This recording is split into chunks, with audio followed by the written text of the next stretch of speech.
I'm Harper, a 23-year-old newlywed, standing in the dim glow of my new apartment. The city's restless heartbeat pulsing through the window as I wait for my husband Ethan to come home from his late hospital shift. 6 months into marriage, I thought I knew what love and loyalty meant. But the loneliness of these empty nights has started to carve a hollow space in my chest, whispering doubts I can't ignore. When a fierce storm knocks out the power, I find myself drawn into the warmth of my charming neighbor's world, their laughter and closeness a dangerous comfort against the dark. But as the night unfolds, I'm caught in a web of temptation that threatens to shatter everything I've promised to protect. What did I do in the flickering candlelight that could destroy my marriage forever? Picture this. I'm standing at the edge of my tiny kitchen, the smell of fresh paint still lingering in the air, watching the city lights flicker like a heartbeat through the smudged window pane. I'm Harper, 23 years old, a newlywed with dreams as big as this sprawling urban jungle I now call home. My husband Ethan and I tied the knot just 6 months ago, a whirlwind of lace and promises. And now here we are, in a modern but slightly worn apartment building nestled in the heart of a bustling city neighborhood.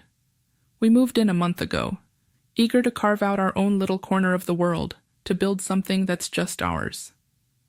But as I lean against the counter, the quiet hum of the fridge my only company, I can't help but feel the weight of the empty space around me. Ethan's a nurse at the local hospital, working those grueling late shifts that stretch into the early hours.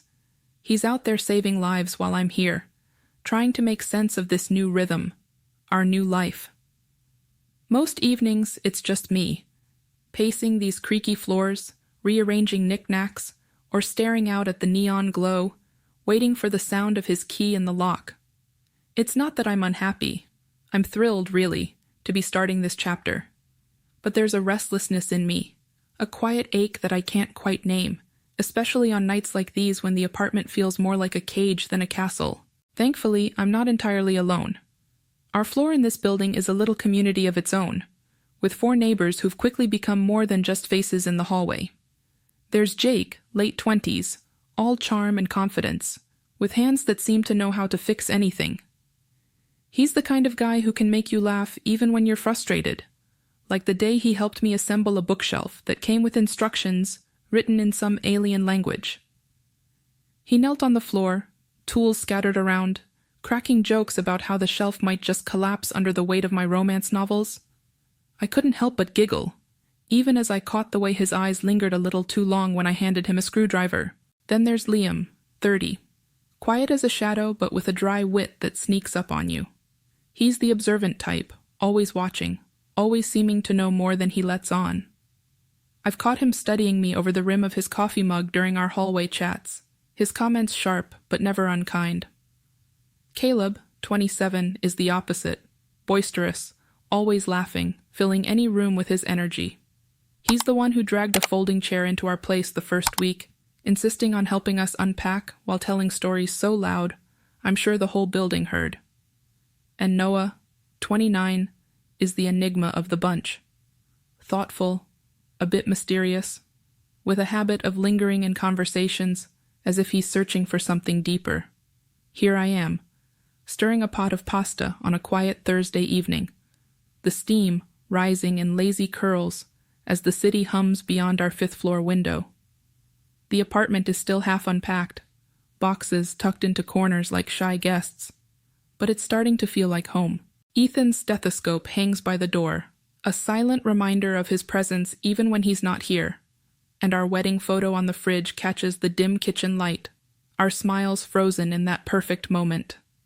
The faint scent of fresh paint clings to the air, a stubborn trace of our new beginning. I've got a podcast playing low through my phone, some true crime story that's more background noise than anything, keeping me company while Ethan pulls a 12-hour shift at the hospital until midnight. I glance at the clock, barely past 6:30 p.m., and sigh, the loneliness creeping in like a slow fog. I've been texting him all evening, sending goofy memes to make him chuckle during his break, imagining his tired grin as he scrolls through them in some sterile break room. But the replies are sparse, and each unanswered message tugs at that quiet ache in my chest. I tell myself it's fine. He's busy, saving lives, but the hours stretch on, and the silence of the apartment presses against me. I turn back to the pasta, watching the water bubble, trying to focus on the mundane rhythm of it all. This is our life now, cozy in its own way, even if it's just me and the flickering city lights for company most nights. By 7 p.m., the sky outside has turned a bruised shade of gray, and a low rumble of thunder rolls in the distance. I peer out the window, watching as the first fat drops of rain splatter against the glass. A storm's brewing, and soon enough, the wind picks up, howling through the cracks of these old windows, rattling them in their frames. I mutter under my breath, annoyed but not surprised. Power outages are par for the course in a building this aged. I grab a few candles from a drawer, setting them on the counter just in case, their wicks ready to light up the night. But then, with a sudden flicker, the lights dim, stutter, and die completely, plunging the apartment into an inky blackness that feels heavier than it should. My heart gives a little jolt, more from the abruptness than any real fear, and I fumble for my phone, cursing under my breath when I see the battery bar glowing red at a measly 8%. Great timing. I stumble through the dark, my hands brushing against the counter as I search for the flashlight we keep in one of these drawers. The silence is eerie now. The podcast cut off mid-sentence, and every creak of the building seems amplified in the void. I can't shake this creeping unease, like the darkness is a living thing, watching me. I finally grip the flashlight, clicking it on with a shaky hand, its narrow beam slicing through the black. I'm still clutching the flashlight, its weak beam trembling in my hand, when a sharp knock at the door cuts through the oppressive silence. My pulse jumps, but I recognize the rhythm of it. Jake's signature rap, quick and confident. I shuffle through the dark, the floorboards creaking underfoot, and crack the door open to see his familiar grin, half lit by the glow of his own flashlight. Behind him, Liam, Caleb, and Noah stand huddled in the hallway, their faces shadowed but friendly, each holding candles or lanterns like we're about to embark on some medieval quest. Jake's voice is warm, almost too casual, as he suggests I join them at his place, since none of us should be alone in this blackout with the storm raging outside. I hesitate for just a second, the loneliness of my empty apartment gnawing at me, before nodding and grabbing my hoodie. I flick off the flashlight to save what little battery is left and follow them down the hall, the wind howling like a beast beyond the walls. Jake's apartment is a world apart from mine, a true bachelor pad that somehow feels both chaotic and comforting. The space is cluttered with odds and ends, stacks of vinyl records in one corner, a battered guitar leaning against the wall, and a collection of empty coffee mugs on a side table. The furniture is mismatched, a patchwork of thrift store finds, but it's cozy in its own rugged way. A worn leather couch sits as the centerpiece, its cushions sagging from years of use, and nearby, a small gas stove hums softly where Liam is heating water for cocoa, the faint hiss of the flame a strange comfort in the dark. The storm outside is relentless, rain pelting the windows with a ferocity that makes the glass shudder, the sound a constant drumbeat in the background.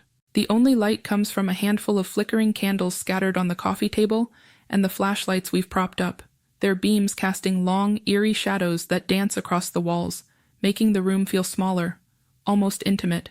We're all squeezed onto that old couch, the only spot close enough to the space heater, humming in the corner to feel its warmth. I'm in the middle, wedged between Jake on my left and Caleb on my right, their shoulders brushing mine with every small movement. Liam and Noah are on either end, their knees angled inward, closing the circle. The air feels thick, not just from the heat, but from the closeness of us all, a tangle of limbs and quiet breaths. At first, it's easy to sink into the moment. Caleb starts cracking jokes about the building's shoddy wiring, mimicking the way the lights flickered before giving out. And we all laugh, the sound a brief escape from the storm's roar. Noah passes around chipped mugs of hot cocoa, the steam curling up in lazy wisps, and the sweet, rich smell mixes with the faint mustiness of the room. We decide to play a card game by candlelight, fumbling with the deck as we make up silly rules on the spot, giggling over who gets to deal next. For a while, I feel this unexpected sense of belonging, like I've stumbled into a little family I didn't know I needed. It's a distraction from the ache I've been carrying, the quiet loneliness of waiting for Ethan. I pull out my phone, ignoring the dying battery, and send him a quick text. Just a heads up that I'm with the neighbors, safe and not alone. I stare at the screen for a moment, hoping for a reply, but nothing comes through. I tell myself he's swamped at the hospital, lost in the chaos of his shift, and tuck the phone away. As the night stretches on, the mood shifts, subtle at first, like a cloud drifting over the moon. The laughter dies down, and the conversation turns inward, more personal, peeling back layers I didn't expect to uncover. Jake leans back, his arm draped casually over the back of the couch behind me, and asks about my marriage. His tone isn't prying, just curious, but there's a weight to the question that makes my chest tighten.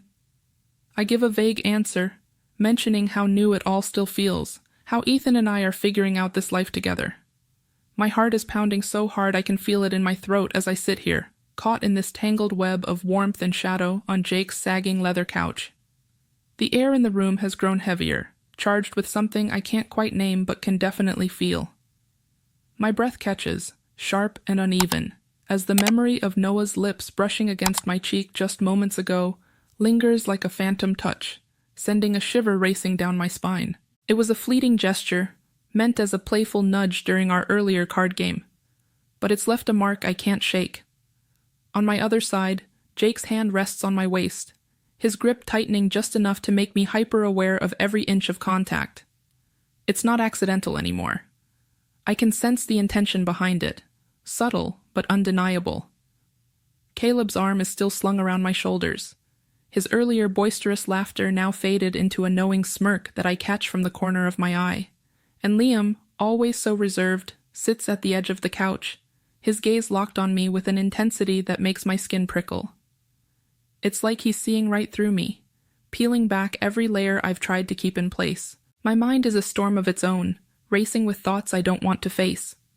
I see Ethan's smile in my memory, that soft, genuine curve of his lips on our wedding day, the way he looked at me as we stood under that arch of wildflowers, promising forever. I hear his voice, low and steady, reciting those vows, words that felt like anchors then, grounding me in a world of chaos. But now those anchors are slipping, tugged loose by a current I didn't expect. There's a raw, unnamed desire stirring in me, clawing its way to the surface, and it terrifies me. It's not just the closeness of these four men around me. It's the way my body seems to respond, betraying every rational thought with a heat I can't ignore. I want to push it down, to bury it under layers of guilt and duty, but it's there, persistent, whispering in the spaces between my racing heartbeats. I try to pull away, to create some distance from this suffocating warmth, stammering something about needing air. My voice sounds weak, even to my own ears, a flimsy excuse that doesn't fool anyone. I shift, attempting to stand, but the storm outside roars with a ferocity that mirrors my inner turmoil, the wind slamming against the windows, as if daring me to step into its chaos. Rain lashes the glass in relentless sheets, and a distant rumble of thunder vibrates through the walls, a sound so deep it feels like it's coming from within me. Jake's voice cuts through the noise, low and smooth, almost too persuasive. "Relax, Harper. We're just keeping warm." There's a lilt to his words, a suggestion that wraps around me like a velvet rope, pulling me back down into the cushion before I can fully rise. The sensory overload is dizzying. The heat from their bodies presses against me from all sides, a cocoon of warmth that feels both comforting and dangerous. The candlelight flickers erratically on the coffee table, casting golden glints across their faces, making them look both familiar and foreign all at once. Jake's sharp jawline catches the glow, his eyes darker than I remember. Caleb's smirk seems sharper, edged with something unspoken. Noah's thoughtful expression is unreadable, yet heavy with intent. And Liam, his usually guarded features are open now, raw with a quiet hunger that makes my stomach twist. The air smells of melted wax and the faint, lingering sweetness of cocoa, But beneath it, there's the musky scent of closeness, of too many bodies in too small a space. Every sound is amplified, the creak of the couch as someone shifts, the soft rustle of fabric against skin, the steady hum of the space heater that can't drown out the storm's fury. I feel trapped, not by any physical force, but by my own hesitation, my own inability to break free from this moment. Their touches grow bolder, testing boundaries I thought I'd never question. Liam's fingers. I'm sitting there, frozen for a heartbeat, as Jake leans in closer, his breath warm against my skin, his lips brushing mine with a softness that feels like a spark in the dark.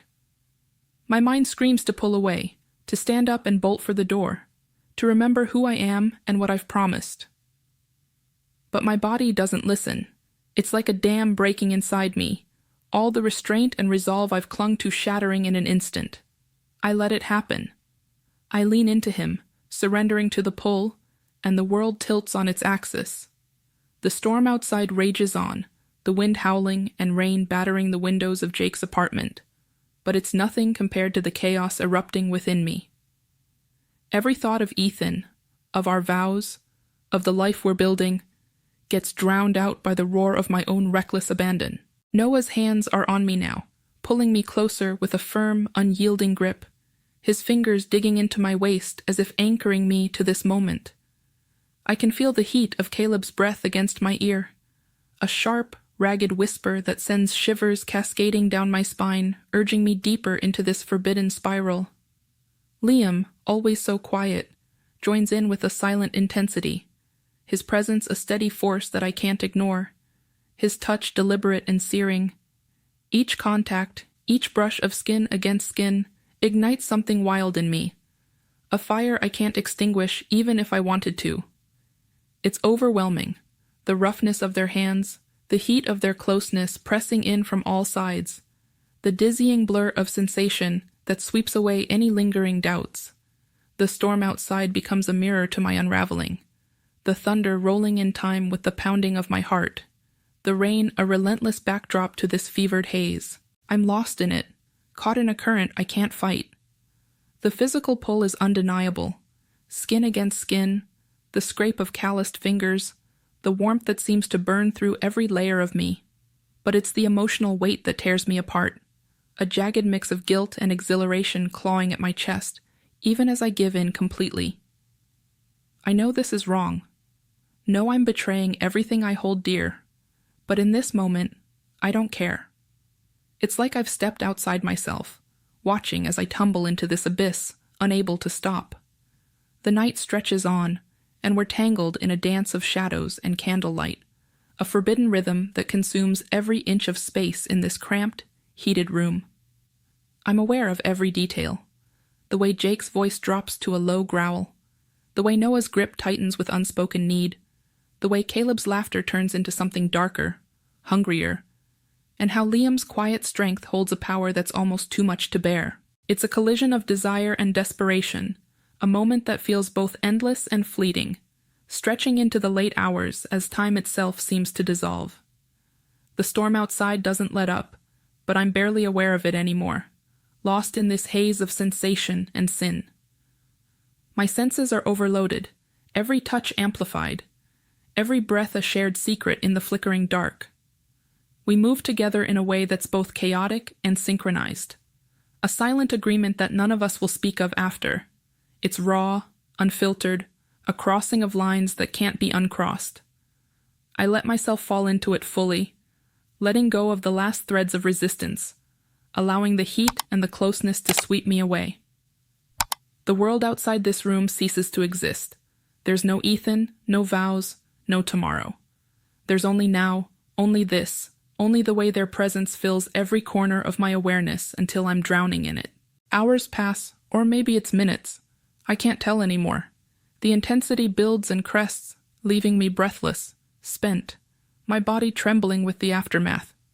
Eventually, the storm begins to quiet, the wind easing into a mournful sigh, the rain softening to a gentle patter against the glass. I collapse onto the couch, exhausted and numb, my limbs heavy as if they've forgotten how to move. The reality of what I've As the first gray light of dawn creeps through the blinds of Jake's apartment, I'm still sprawled on that worn leather couch, my body heavy with exhaustion, my mind a tangled mess of regret and raw emotion. The storm has faded to a whisper outside, leaving behind a damp stillness that mirrors the hollow ache in my chest. I can't stay here any longer. The weight of what I've done, of the boundaries I've shattered, presses down on me like a physical force, urging me to move, to escape before the others stir. I slip off the couch as quietly as I can, my bare feet cold against the hardwood floor, and gather my things with trembling hands. My hoodie feels like a shield as I pull it on, though it does nothing to cover the shame burning beneath my skin. I don't look back as I ease the door open and step into the hallway. The corridor is eerily silent in these early morning hours, the power still out, leaving the space shrouded in dim shadows. The air feels stale, heavy with the aftermath of the night, and each step I take echoes too loudly in the quiet. My legs are shaky, barely holding me up as I fumble with my keys to get back into my own apartment. My fingers slip twice before I manage to turn the lock, the click sounding like a gunshot in my ears. Stepping inside, the familiar space feels alien now, like I've walked into someone else's life.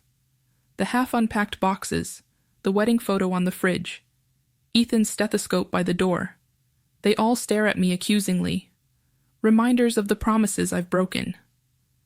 I shut the door behind me and lean against it, my breath coming in shallow gasps, as if I've run a marathon instead of just stumbled a few doors down.